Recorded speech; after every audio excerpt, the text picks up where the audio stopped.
This is Emily Hall with the Oklahoma Oral History Research Program at the OSU Library. Today is Friday, July 6, 2018, and I'm interviewing Eilis O'Neal for the Deep Roots Oklahoma Authors Oral History Project. Eilis, you're a fantasy writer, author of The False Princess, and editor-in-chief of Nimrod International Journal. You also have the best ever middle name, which we'll discuss more in a minute. Thanks for taking the time to talk to me. Thank you. I'm very excited to. So let's talk about your name. So your first name, Eilis, is Gaelic? Yes. Yeah. Could you spell that for us? Yeah. It's I'm very used to doing that. Yeah. It's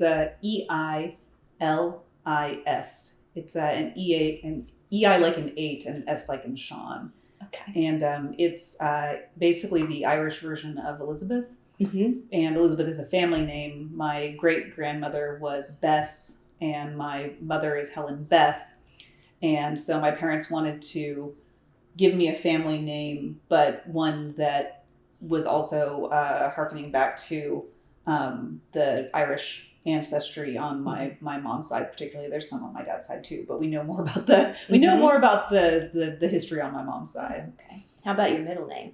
My middle name is Arwen, Mm-hmm. and as in Arwen in Tolkien's The Lord of the Rings. Yeah. And the reason that my middle name is Arwen is mainly because my dad is a huge Lord of the Rings geek. Mm-hmm.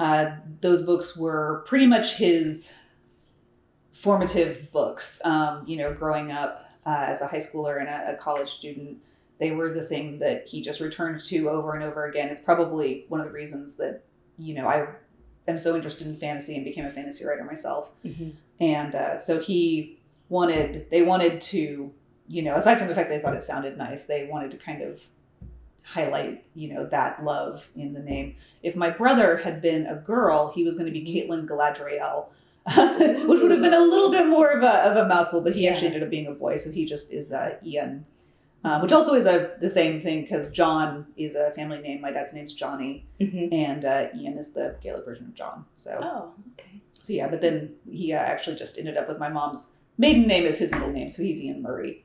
But I got Arwen. Yeah, that's great. So you were born and raised in Tulsa, is that right? Yep. Yeah, I was born at Hillcrest Hospital here in Tulsa, and I've actually lived here all my life. I went to school at Marquette, Mm-hmm. and then high school at Bishop Kelly, and then I was an English major at the University of Tulsa, which is also where I actually got involved with Nimrod Journal initially as a work study when I was a freshman, and I was a work study and intern for the whole time I was at TU. And then my husband and I got married a couple of years after I graduated from college, and we've been here ever since. So, Mm-hmm. yeah. How do you think Tulsa's changed over the years? Excuse me. I've got, like I said, a bit of allergies today. Yeah, that's fine. I hear you. One of the things that I think Tulsa has, I like the fact that Tulsa, when I was growing up, everything was sort of expanding southward in Mm-hmm. Tulsa. You were going out towards Woodland Hills Mall, that sort of kind of more big box sort of, retail, larger South Tulsa. For those who are Tulsans and know what I'm talking about, the sort of South Tulsa vibe. Mm-hmm. My family's always lived in Midtown. And so, but growing up, there wasn't as much just to do in Midtown. But in the past 10 to 15 years, there's just been this resurgence in Tulsa of interest in downtown. Mm-hmm. Even when I was just in college in the early 2000s, there were like a couple restaurants downtown. There were a couple nightclubs, things like that. But now there's so much downtown. There's, restaurants, and there's galleries, and they have the First Friday art crawl in the Tulsa Arts District. And, there's just much more interest. The other thing, there's so much more diversity in just things like food. Mm-hmm. I think about, we weren't much for eating out when I was a kid. We ate out on special occasions, or we ordered pizza. That wasn't something that we did a lot as a family. We mostly just ate in, but there wasn't that much diversity. But now it's like, there's a lot more diversity just in terms of the type of food you can get from all different regions of the world. Mm-hmm. And the other thing that Tulsa's been really sort of surging with in the last 10 years or so is that the literary community has gotten stronger. Tulsa's always had a really nice, deep literary community. You can go back to the 50s and 60s. You think about S.E. Hinton and The Outsiders, that sort of thing. Nimrod got started in 1956. And I guess I should say, just for people who aren't familiar, that Nimrod is the University of Tulsa's literary magazine. And we publish fiction and poetry and creative nonfiction. And it's been around since 1956.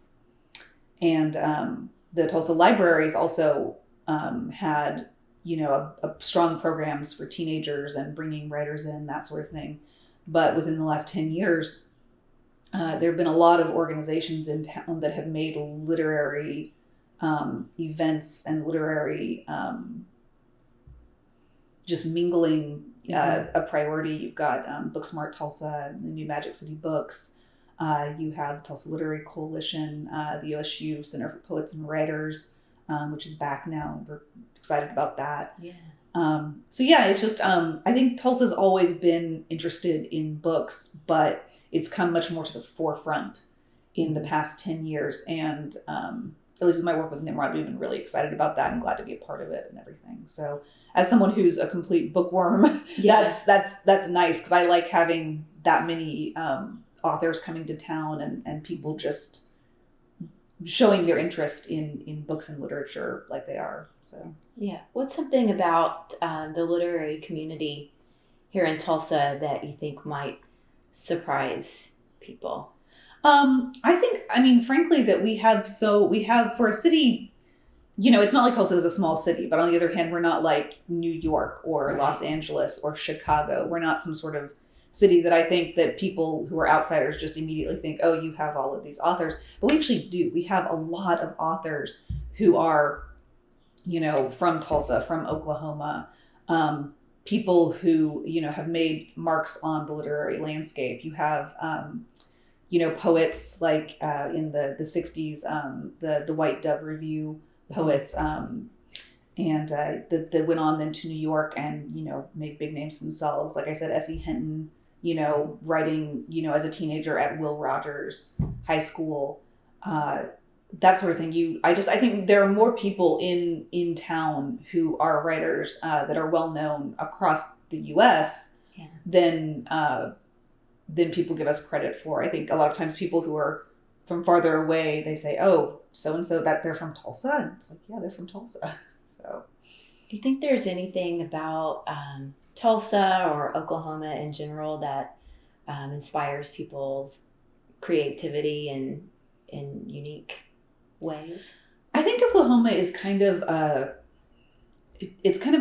crossroads. Like we were saying before we started the interview, Oklahoma is sort of its own thing. It's not quite the South. It's not quite the Midwest. Definitely not Texas, and but it's a place that people have come from a lot of different areas to, and I think people also end up here sometimes.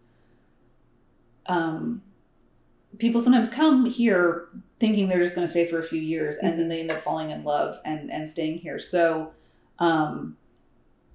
for being a flyover state, as people on the coast would call us, I think we have a pretty deep sense of community that is fostered here.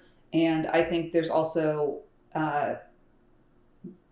more diversity of thought and interest here than we often get credit for. And I think that, at least among the literary community, I think Oklahoma is very welcoming to that. So I think that helps people with their own creative processes. Yeah, sure. So let's back up a little bit, and I wanted you to tell me a little bit more about your family and your early life and how all of that kind of tied into you becoming a writer. So let's start with your parents. So tell me a little bit more about your dad. You said his name was John? Johnny, yeah. Johnny. My dad he's actually a writer himself. He is a poet. He actually got a degree from the University of Iowa's MFA program in the 70s.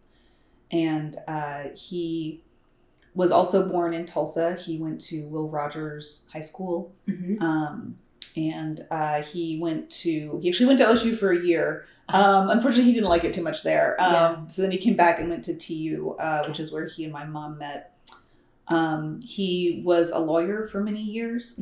So he kind of took that love of poetry and then turned it into using words, in appeals and things like that, having that precise language that sometimes you need legally.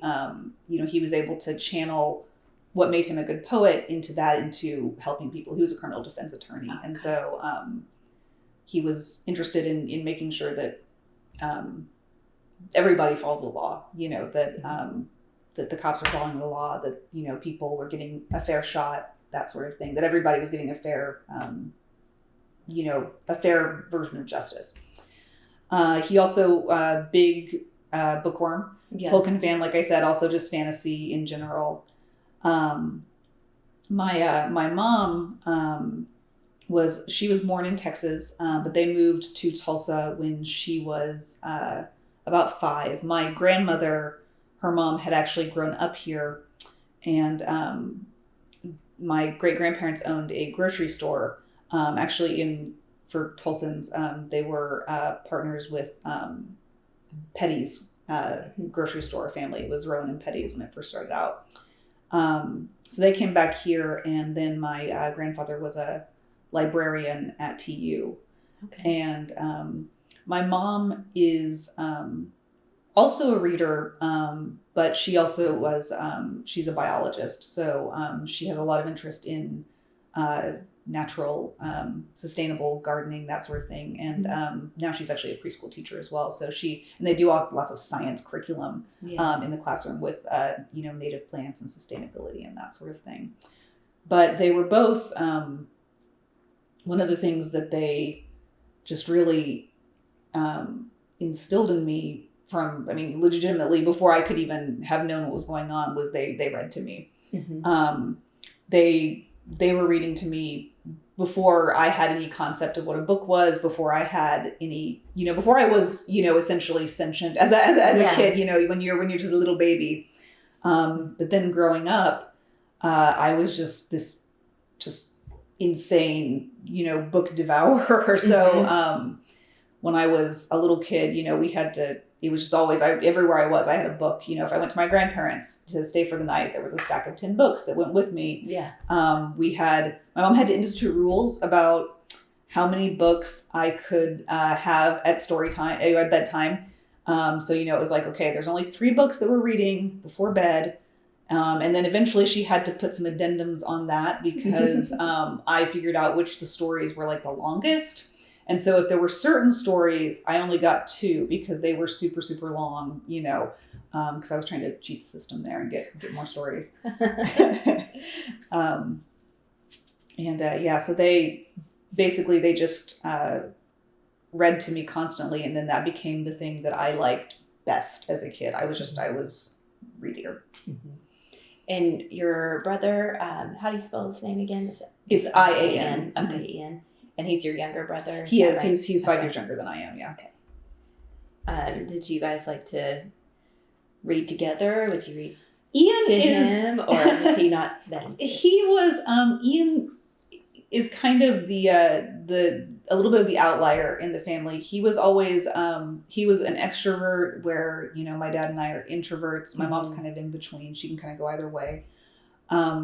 He was a very active, he was always moving, just constantly doing crazy things, jumping off wood piles and, running around outdoors and everything. So he was harder to pin down for reading. There are certain stories, though, that he also, wanted to hear on repeat, just, over and over again. And then when he was... when we were a little bit older, there were actually some books that I would read to him. I read him The Never-Ending Story. Michael Inde's that book. There's a book called The Stranger, My Father, that I don't think anyone else will know about it, but it was a book that was in my middle school library and that I really loved. And I read that to him. Some other things.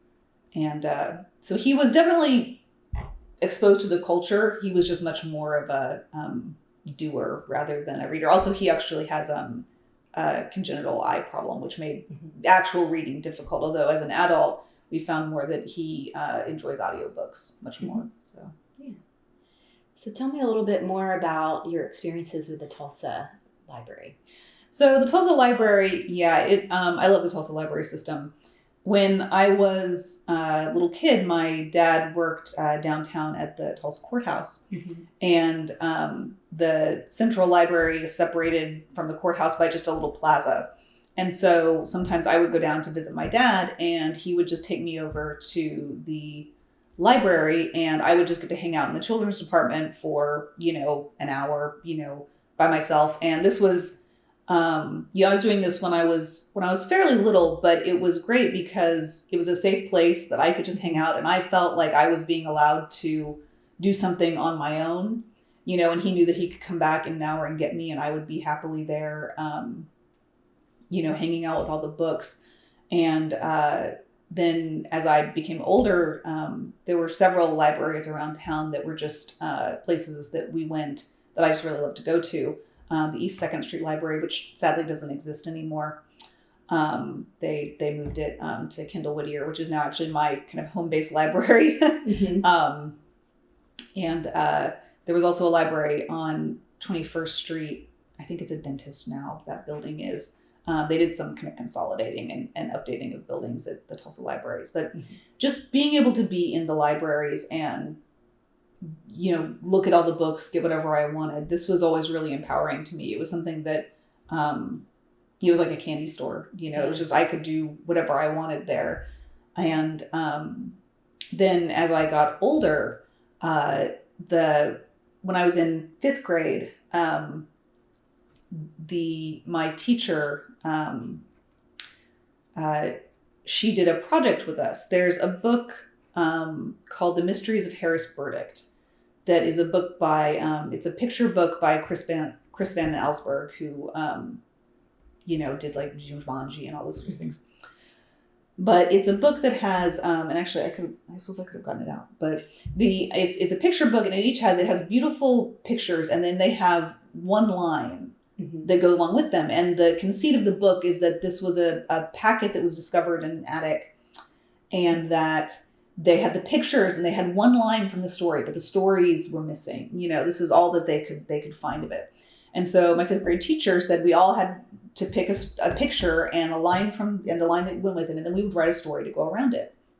And so I picked one and I wrote a story, and I thought this was a great project. It's actually one I really would recommend for teachers and people who are working with young people, because it's a great sort of jumping off point, and you can see all the different ways you could go with this.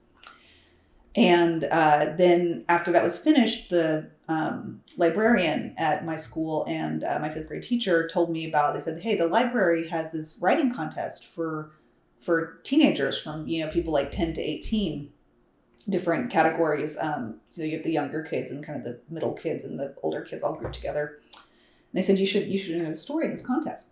And so I did, and it was the first time I'd heard about it. And it ended up winning first prize that year at the story, for the age group I was in. And the thing that you got is, in addition to some prize money, you got to go to the public ceremony that they had. They had two. They have a public ceremony or a public talk, and then an award ceremony. And each year they bring in a well-known children's author, usually someone who's kind of in the middle grade, realm, people who won Newbery, stuff like that. Mm-hmm. The year that I won the first time was Katherine Patterson, who wrote Bridge to Terabithia. And so getting to meet her and listen to her, she gave a talk, and she kind of gave a public talk, and then she also gave, at the award ceremony, the authors give a talk to the kids who won the writing contest. And this was groundbreaking for me. It was just, It was to actually have a real writer there, someone who had won awards, whose books I had read until the covers were just, like ratty and horrible looking. Mm-hmm. To sit there and to say, here are some things I do when I write. This is something that you can do. Like, anyone can do this. You can, this isn't achievable. You want to be a writer. This is a goal that you can pursue even at the age of 12. That was basically the moment where I said, this is what I want to do when I grow up. Mm-hmm. I want to write books that have an impact on people like me. particularly because I was a pretty anxious and introverted kid. And particularly once I got to middle school, those were kind of hard years, the way they are for a lot of people. But I felt very isolated from my peer group, didn't have an awful lot of friends. I was taking refuge in books. That was where I was, reading about people who were different and, who got to go on adventures, who things turned out okay for, that sort of thing. And so then every year after that, I ended up entering a contest and actually met a woman who's still one of my very best friends. We met through that contest. Mm-hmm. And 30 years later, we're still, she's my best friend. And, but they would bring in different authors every year. Lois Lowry, Walter Dean Myers, who sadly passed away a few years ago, Cynthia Voigt. And each year just getting to listen to these authors tell us tips for writing and tell us, things that we could do to make our writing better. It was amazing. I think it's one of the best programs that the library offers. And it made a huge difference to me. Yeah. And you've written stories since you were small. Yes. Right? Yeah. Yeah. That's on I was reading about that in your author website. So tell me more. Yeah. You'd have to ask my mom exactly to figure out how this started, but I was always the kid who I was always making up imaginary worlds and imaginary play and things like that. But I started telling my mom stories, and I was 3 at the time that we have the first kind of recorded one, because eventually what she started doing was I would tell her the story, because this is before I can read, before I can write. I would tell her the story, and then she would transcribe it, and then she would use our typewriter to type it out. And we would actually make little booklets of them to give to my family members as Christmas presents from, me when I was a little kid. The first one was like 3 sentences long. It was about a frog that cried frozen tears because winter had come. That was pretty much it. Other ones, they tended to have very long titles, like the dog and the cat and the girl all go to a party and then swim in the pool. And they were, and then my mom would often illustrate them for me. She would, draw little illustrations that we put on them. But we did that basically up until the point that I could write my own stories down. Before I was able to do that, I would tell her these stories and she would write them down for me. We actually kind of continued this even at my school. In 2nd grade. We actually did a project that she started with my teacher at the time, where she had all of the 2nd graders in my class come and basically do the same thing. They all told her a story. She transcribed them. Then we all did our own illustrations. We made a booklet at the of all of the kids' stories. I think we called it A Serendipity of 2nd Grade Stories. I don't know why I remember that out of all the things that in the world, but yeah. So, and then I kind of wrote, down stories on and off until, again, like I said, about the age of 12. Though I had a brief flirtation with wanting to be a marine biologist when I was about 10, mostly because I like dolphins. Realized then later that you probably need to be better at science than I was to be an actual marine biologist. And about that time, like I said, Katherine Patterson came and talked to us. And I was like, nope, this is where I'm going. I'm going to be a writer. I'm going to write for teenagers. This is what I want to do. So you went to TU, you majored in English. Yes. Is that right? Were you actively writing short stories or working on a novel? What was happening with your writing life in college? I'll back up just slightly. Okay. I tried to write my first novel when I was 12. Got about 10 pages in. When I was 13, I wrote about 100 pages of a novel that is terribly plagiarized from like everything I was reading at the time. Like you could just look through and be like, oh, look, here she was reading Lloyd Alexander. Here she was reading Tamara Pierce. Here, all this stuff. I wrote a completed novel when I was 15. It was about a girl who, had a summer boyfriend who had a motorcycle. He was a bad boy. This was mainly because I really, really wanted to have a boyfriend at that time, and I didn't. But I actually finished it. I'm not saying it was a good piece of writing, but it was something that was actually finished, and it gave me the realization that I could actually write a complete project, which I think is something that writers, particularly new writers, have trouble with sometimes, is actually getting from beginning to end. Wrote another one at the end of high school. It was a fantasy novel.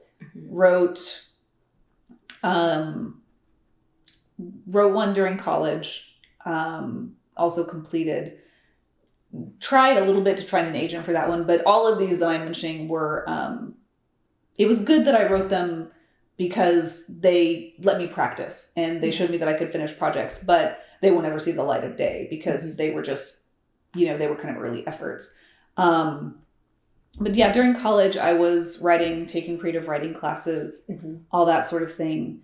And I also then started writing short stories, and because by that point I had kind of gotten more knowledge about the publishing process and, had realized that having short story credits would be something that would help me publish novels, which was kind of my ultimate goal. I love short stories, but they're kind of not where my heart lives. Yeah. I like longer form, but also writing short stories is great because it forces you to learn more about structure.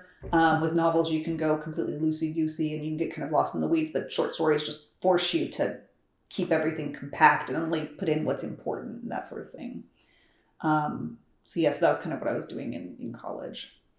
What do you think, and this is kind of a side note, I just sort of thought of it. What do you think about the whole writing a novel in a month deal? That happens in November. I think that if it's something that works for you, then it's great. Like I said, I think one of the things that authors, new writers have trouble with a lot of times is figuring out that you can actually finish a project.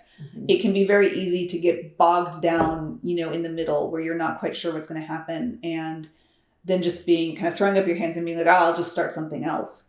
But I think Nano, and also one of the things that I always advocate for with writers, and particularly younger writers, is the idea that getting into a rhythm of writing is something that will be immensely helpful to you. This was something that I did actually writing those novels as a teenager.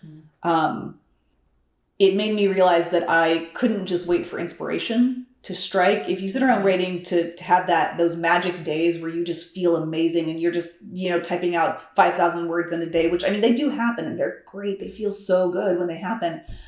But if you're waiting for those, you're never going to get a novel written. Because what will actually, because there are days also where you sit there and you get down to the computer and you stare at it and you think, I have nothing to say about anything. You're not feeling inspired. Maybe you're tired. Maybe there's something else going on in your life that's taking up your kind of internal RAM, all that kind of thing. But just telling yourself, I'm going to write for 30 minutes a day. I'm going to write for an hour a day. I'm going to write for 2 hours on Wednesdays. Whatever it is that works for you in your schedule, doing that and doing it on a regular basis, it lets you overcome that feeling of needing to wait for inspiration. It lets you realize that getting something out onto the page, even if it's crap, it's there for you to revise and you can make it better later. Or maybe you'll erase it the next day, but you practiced, you wrote. Because every day that you spend writing is a day you're getting better at it. And so I think Nano is actually great for doing that. Because if you can, tell yourself, I'm going to write X number of words a day for 30 days and you do it, by the end of that, you've got a habit. And so then you can keep on going and doing it. I've never actually done Nano myself because that's not a problem that I have. I've been working on this from a young age. And so I'm able to sit down and tell myself, okay, I'm going to write for my hour a day and pretty much do it. So for me, Nano doesn't quite work, but I think that if it works for you and for newer writers, I think it's awesome. Yeah, just curious about that. So you've talked a little bit about your work with Nimrod. Can you kind of talk me through how with your involvement in the journal, kind of how you've moved up. Yeah. And what you've learned from just being an editor. Yeah, definitely. I guess it's kind of one of those stories. I started as a work study. My dad had actually, my mom, like I said, my mom and dad met at TU, and Nimrod's longtime editor was a woman named Francine Ringgold. She is a poet. She was Oklahoma Poet Laureate for 2 terms. She wasn't with Nimrod from the beginning, but she was there for about 45 years. And she was the one who kept Nimrod going. She made it, in a lot of ways, what it is today, this journal with an international presence and people reading it all around the U.S. She had taught a creative writing class that my dad had been in. And so when I got accepted to DU, he said, well, I wonder if they do any sort of work study. You've got work study. Let's find out. So he called Fran up, said, do you guys ever need help with the journal? And she said, yeah. So I went and interviewed with her and became a work study for the whole time that I was at Nimrod. At the time, there were 2 women who were both associate editors. And so there was Fran, who was editor-in-chief, and then you had 2 associate editors, and then you had kind of a rotating cast of work studies and interns. Both of those women moved out of state within about 6 months of each other. And so about the time that I was a junior in college, I was kind of the only one left who knew how to do all of the sort of day-to-day operations of the journal. Just all the stuff, logging manuscripts in, sending out acceptances or rejections, making our conference that we have every October, doing promotion for that, all that sort of stuff. When I graduated from TU, I wasn't quite sure what I wanted to do with myself. I wanted to get an advanced degree. I just wasn't quite sure. So I talked with a friend at the time and I said, well, what if I just, stayed and kept working here for a while? And then I realized that's what I liked doing. So I became was managing editor for about probably 8 or 9 years. And then Fran retired in 2013 and I became editor-in-chief then. So kind of from the bottom up, I guess. Yeah. What do you think your work as an editor has taught you about writing in terms of craft or process or just dealing with rejection? It's great. I think, and one of the things that I love, because Nimrod, like I said, we have interns and work studies, so we have people who are wanting to be writers who get to see the process kind of from the inside out. It's taught me just so much, because it teaches you, things like what do you like? If you've got a story, what immediately turns you off? What immediately makes you interested? One of the things that people always saying, surprise me. And unfortunately, I think that a lot of times this has become an idea that you have to shock people. Like in the first paragraph, you have to have, a dead body with its head cut off, or you have to have graphic sex, or you have to have someone, swearing a blue storm, whatever it is. But that's not actually what we mean by, surprise me. I mean, sometimes it could, there are stories that are great stories that start with a dead body. But really, we mean surprise me with the quality of the writing, surprise me with a thought that, I haven't seen before, that sort of thing. It's also, it helped me realize that rejection is just part of the game when you're a writer. There are always those sort of crazy success stories where someone is like, the first time I ever sent my piece out, it was accepted and everything was roses from then on out. But they're very rare. You look at people like Madeleine Langelle, who wrote A Wrinkle in Time, and the story that she always told about that was that she had sent that novel to every single publisher available, essentially, and that she was like, okay, I'm gonna send it to this last one, and if they don't take it, then there's obviously something wrong with this book. I need to start a new book. And they were the ones who took it. And it's A Wrinkle in Time. It's a seminal, young adult classic, particularly for girls. Just having to deal with that on the internal kind of level helps me in my own writing when I'm on the opposite side of that door, having to deal with rejections or, editorial comments, that sort of thing. Yeah. So I wanted to ask you more about fantasy writing, and let's start by talking about what is it about fantasy writing that draws readers in? So it's more than escapism. Yeah, a lot of times you have people say, oh, it's just you want to go somewhere else. But the thing that I actually think fantasy does is it lets us see our own world through a different lens. I mean, you can look back, you can look at, things like Star Trek in the 60s, where they were approaching questions of race, that you weren't allowed to talk about this stuff on the TV in the 1960s, not outwardly, but, what did they do? They, made characters who were half white and half black, and then characters who are half black and half white. And what is that episode about? It's about race. It's not really about someone being bisected with a bunch of paint on their face. And I think that fantasy lets us do that. It lets us explore concepts that are in our world, but just with a different lens. And I think that makes people think about them differently, particularly if it's something that maybe they would resist thinking about otherwise. Mm-hmm. And the other thing that I think fantasy does is it lets us put ourselves into different people's shoes. But again, in ways that we can kind of relate to. One of the books that was actually really important to me as a teenager was Tamara Pierce's Song of the Lioness series. And this is a series about a girl who wants to become a knight, but she can't because it's a quasi-medieval sort of culture in the novels, and so only boys are allowed to be knights. She disguises herself as a boy and goes to court and becomes a knight. She has magic, all this kind of stuff. This was really important to me because it was showing this girl who felt like she wanted to do something that was outside of the cultural norm. Mm-hmm. And so she went and she was just like, she was going to find a way to do that.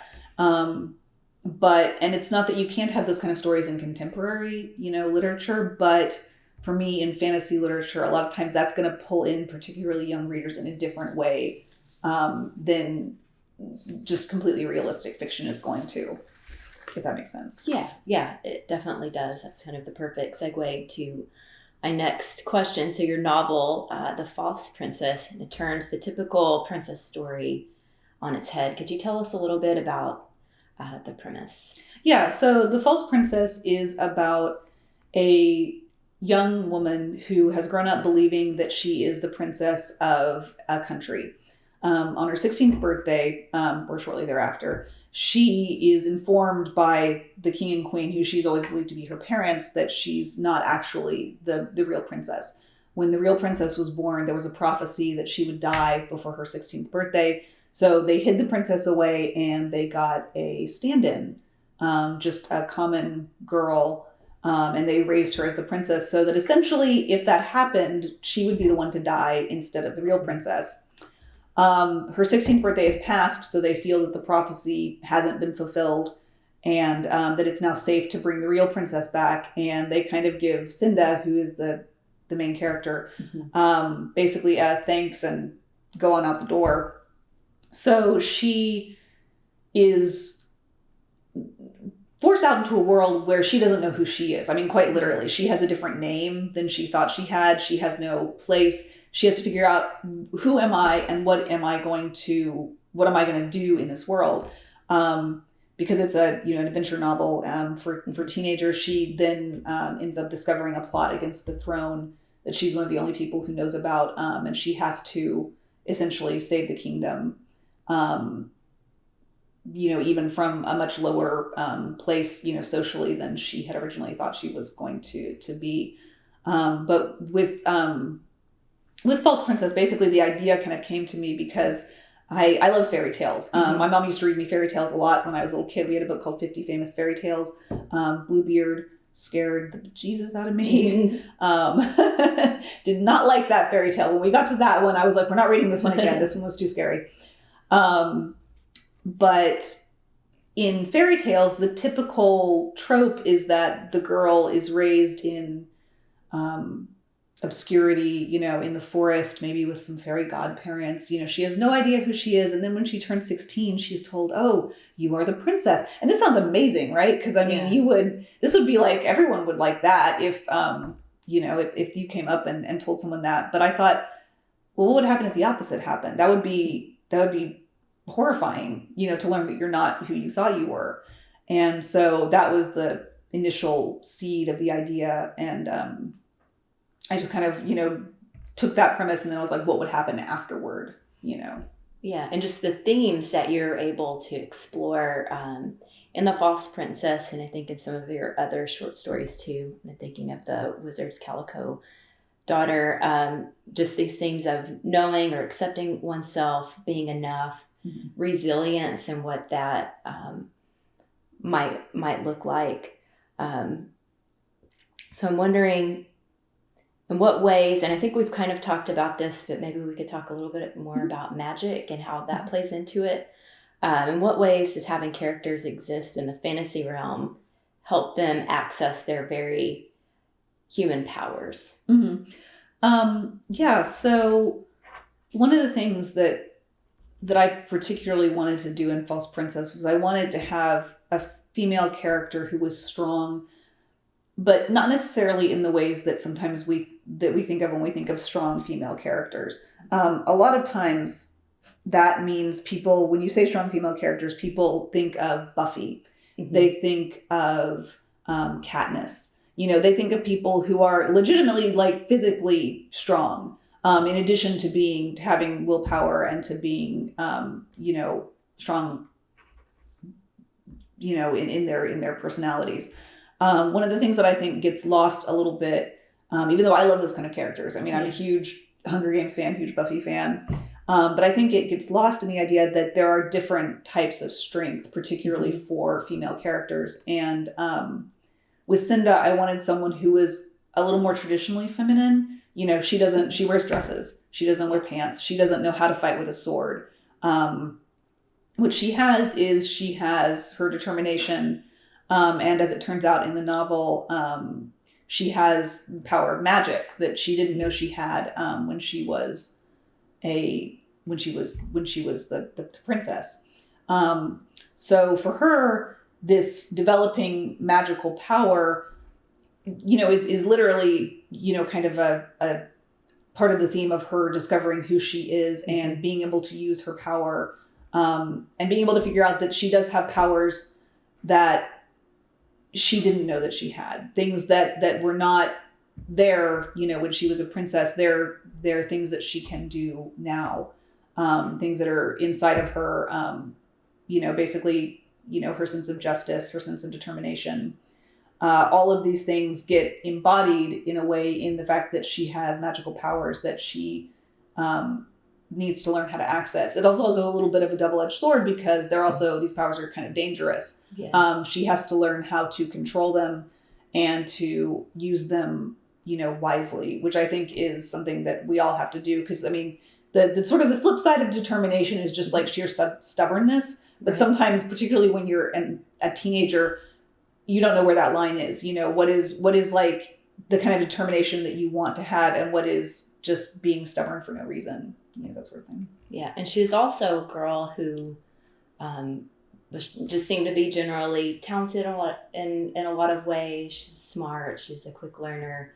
But then once she gets removed from the palace and has to live a commoner's life, she finds that there are a lot of things that she can't do that well, such as learning how to die and yes, yeah, there's kind of some social justice themes also running through False Princess, because she has lived a very privileged life.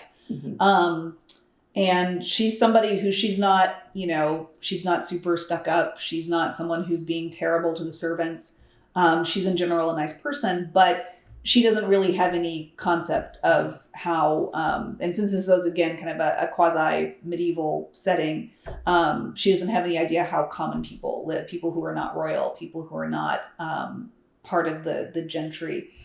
And so she has to both learn how to do just some sort of basic human survival things, but she also has to learn how to value that in a way that that she hadn't before. She initially goes at the beginning of the novel and lives with her aunt for a short time, who is she dyes cloth as her livelihood. And this is something that, you know, Cinda doesn't quite see the value in when she first gets there, and she kind of has to learn that these are skills that maybe she doesn't have, but that doesn't mean that they're not valuable. So yeah, there were a lot of kind of moments like that I thought just made the story stand out, down to when she tried to get into the school for wizards, and she found out she couldn't. Yes, yeah. The part of the world building that I had put into this book was that you could because there are wizards, because there are magic, because there's magic. There's you can go to essentially Wizard University, you know, which is a pretty good standard fantasy trope. But again, wanted to subvert it there, because when Cinda shows up, having learned she has magic and she wants to go to wizard school, she's basically told, no, you can't, because you don't actually have noble blood. And also then you can't pay the fee to get in. So this sort of learning is denied to her. And this is by the end of the novel, you know, there have been a lot of problems like this exposed in her country that she would not have known about if she had just remained the princess. And the actual princess also ends up having a lot more knowledge about these sort of social problems in the country than she would have ever had there not been this convoluted, right. You know, stand-in situation. And that for me was one of the important themes of the novel, because I wanted to show, basically, you know, if you look forward into what's going to happen, you know, after the novel is finished, you have the seeds of some reforms to make things better for people who are not noble, who are not wealthy, because the characters have experienced these things themselves. Which they would not have otherwise. And it's one of those where so many times in our own world, until you actually see people in situations that are different from your own, you don't truly understand them. Yeah. And sometimes you're not sympathetic to them as you should be. So. Right. So I wanted to talk a little bit more about just your process for creating a story world. What fuels your imagination? How do your surroundings inspire you, or do they? How does Oklahoma inspire you, or does it? What was it like creating this world? Because I'm always in a fantasy world of some sort, essentially. A lot of times I'm not taking quite as much just directly from my surroundings. Mm-hmm. That said, though, I think that it's interesting because having grown up in Tulsa, I think that I have a very sort of Oklahoma just way of seeing the world. And I think that does come through sometimes. It's interesting. The book that I'm working on right now is taking place in a much larger city than Tulsa. And so I've had to do more research to kind of figure out how to make that realistic and everything. For me, I usually end up starting with character when I'm working on a novel. There are writers who can start from setting, but for me, usually I have a character and then the setting sort of builds up around them and the situation and what's going to be happening with them in that. There's the term kind of plotters and pansters that people use for people who can deeply outline their material beforehand, and people who kind of fly by the seat of their pants, which is the panster part. For a long time, I was very much a panster, but I've actually gotten better at becoming a plotter because of the thing I'm working on now. It has multiple timelines and multiple viewpoint characters. So it's kind of forced me to learn to plan out ahead of time some.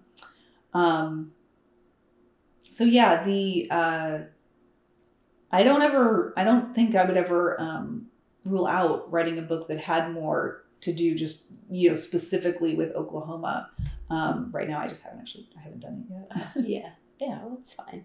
So you've mentioned already the importance of having a writing routine and kind of sticking with it. So what's a good writing day look like for you, or maybe even a good writing month? When do you consider yourself?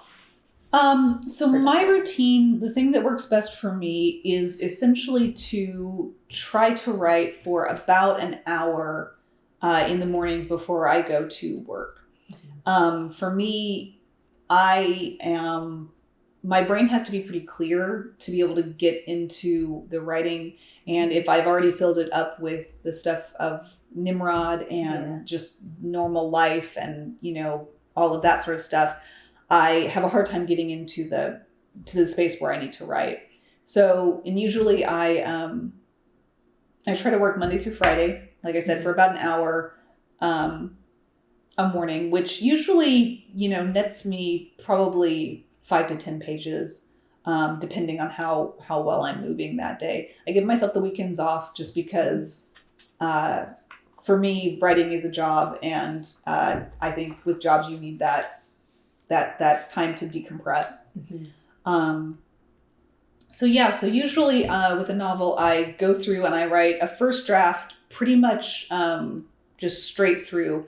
There are some writers who can do things with, they can write a scene here and a scene there, and then they put them together in different ways. And I can't do that. I have to have the novel progress in the way that it's going to progress, straight through. And then I will, once I've got that first draft down, then I do several revision passes, going through and looking from a, holistic level. Is it, what do I need to go back and emphasize? What do I need to change? Does this scene work? Are the characters all doing what they need to do? Then eventually getting down to kind of like word choice levels. And then it goes to my beta readers, who I'm lucky to have some really good readers who then they give me their feedback, and I take from that feedback, keep revising, until I'm happy with it. Are your parents, do they get to read they early do drafts? Yes. My comments. Yeah. My parents and my husband, they read and give me feedback. I also have particularly one of Nimrod's associate editors, a woman named Diane Burton, who is a wonderful editor. She's amazing. And then various writing friends, and I try to get readers some people who read, a lot of fantasy, and then some people who don't read fantasy, because you get different feedback. What makes complete sense to someone who's immersed in the genre maybe wouldn't make sense to somebody who's not. And so if I'm getting confusion from somebody who's less familiar with the tropes of the genre, I know I need to go back in and explain a little bit more, so that, if there are eventually kids who are wanting to read that, they will be, they'll be able to come in at a ground level. So yeah, I'm lucky that way. But my parents do, they provide some feedback, and I'm glad for that. So who are you reading currently, or are there books that you like to come back to and reread? Yes, I'm a big rereader. I'm super, this is sort of embarrassing. I'm very type A, and so I actually have this tendency to try to kind of structure my reading, just because I have a list on my TBR list that you can make for the Tulsa Library. You can just kind of click on the books that you want to save for the future. It's like 700 books long right now. Yeah. And then I have all these books in my house that I love. And so a lot of times I kind of structure myself so that I get 3 books from the library, and then I'll reread something here that I, am missing, and kind of go back and forth that way, just because I really like being organized. Yeah. even with my reading, it's kind of silly, but there are books that I come back to over and over. Authors, particularly, I read a lot of YA, and I read a lot of fantasy and science fiction. Writers like Melinda Lowe, Holly Black, Patricia Reedy, golly, just so many. I mean, it's almost hard to it's almost hard just to start naming, just because there's so many people that I really, really love. For short fiction, Ellen Datlow and Terry Windling do great short story collections of fantasy literature. On the kind of adult side, Jacqueline Carey is a wonderful writer.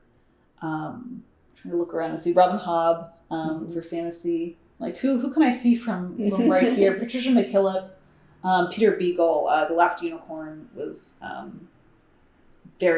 saw the movie as a child and then read the book when I was an adult, and then his work has been wonderful throughout my life. Do you keep reading journals? I do. Notes? Yes, actually, yeah. I keep. I have a journal of every book that I've read since. I think it starts in 2002. I think it starts in August of 2002. I actually recently. It was just in like a journal that I'd gotten at a garage sale or something, but I finished it. I got to the end of the thing, so I had to start a new one. At that time, I went through and I actually counted how many books that I read since 2002. And I posted about it on my Facebook or whatever. It was just kind of interesting to go through and see. Also, you could see the way that my handwriting has just devolved over the past 15 years. It's just gotten worse and worse as it's going along. But yeah, I like to keep track of that, just kind of for my own interest and amusement, but also then because I got really, really tired of being oh, I read that book, 3 years ago. It was, who was the author? What was the name of it? And if I wanted to go back and reread it, not being able to remember. So now it's I'm going to solve this problem. I'm just going to write down everything I read. Yeah. It's reading and writing. You really can't separate the two. So you mentioned that you have a new novel? I am working on a new novel. What can you say about it? What I can say about it is that it's very different from False Princess. False Princess is it skews a little bit toward the younger end of the YA audience. This book that I'm working on skews probably to the older end of the YA audience, but it deals with questions of gender and questions of again, kind of where do people fit in the world? Who am I? That sort of thing. But kind of through the lens of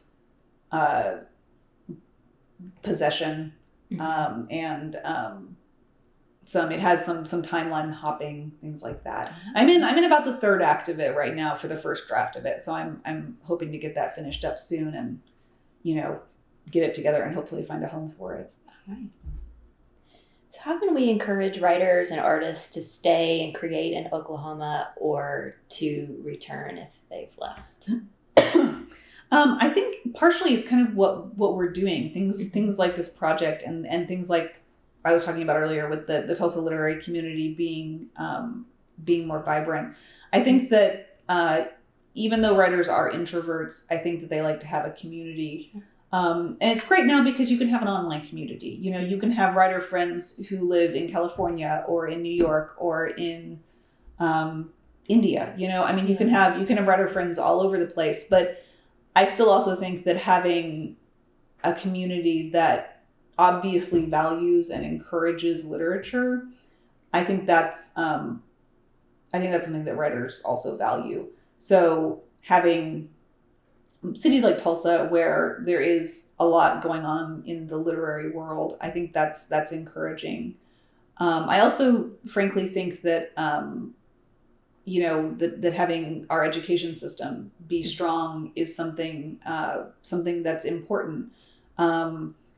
This last spring we had the teacher walkouts, and it was just really heartbreaking to see a lot of the information that teachers were posting about the conditions of the schools that they're in. These are people who desperately want to provide quality education for students, and as a state, we're not giving them the resources to do this at all. It's just it's the way that we've been going is just the wrong direction, because if you don't have those resources, you don't have the time for teachers to be able to do projects that encourage reading and encourage a love of books at a young age. You know, if you're just kind of scraping by trying to get just the basics in, you're not being able to foster that. And I think that particularly when we're talking about kind of the next generation of writers, you know, people who are children, who are teenagers today, it's important to get that in early. I mean, you know, I advocate reading to kids, you know, when they're 1, when they're 2, and in schools, you know, to be able to have the resources and the time to make this something that kids will want to do, you know, because I think that when you actually get kids involved in stories, they love them. Mm-hmm. So for me, I think that's something that's really important in Oklahoma, is to let our schools have the resources to let them try to foster a love of reading, which then in turn sometimes fosters a love of wanting to do that yourself, love of writing. Yeah. So what's the best piece of writing advice you could give to a young writer? Can I give more than one? Oh, yeah. I think the best pieces for me are thing 1, to read. Just to read widely, to read the genres that you really love, and then sometimes also to step outside of them and to read something else. You know, if you love fantasy, read fantasy, like read a lot of it, but also then sometimes read a mystery novel, read a romance novel, read a contemporary novel, read poetry. Because all of those things, they have different strengths. And to be a critical reader, to think, you know, when you like a book, why do I like this? What is it about it that I like it? If you don't like a book, why do I not like it? And the other thing that I think is really important is, again, like I said earlier, if you can get yourself into a habit of writing, it will serve you for years. And you can do this even as a teenager. You know, if you think, and it can be something small, you can think, I'm going to write for 30 minutes a day, you know, just I'm going to write short stories or just my thoughts or whatever it is. But if you get into that habit, it helps you overcome that need to have inspiration always be striking, and instead you can kind of make your own inspiration. Yeah. Is there anything else you'd like to talk about today that maybe we didn't cover, you'd like to mention? I can't think of anything. Okay. We covered a lot of ground. All right. Thank you so much for your time. Thank you. you. Appreciate it.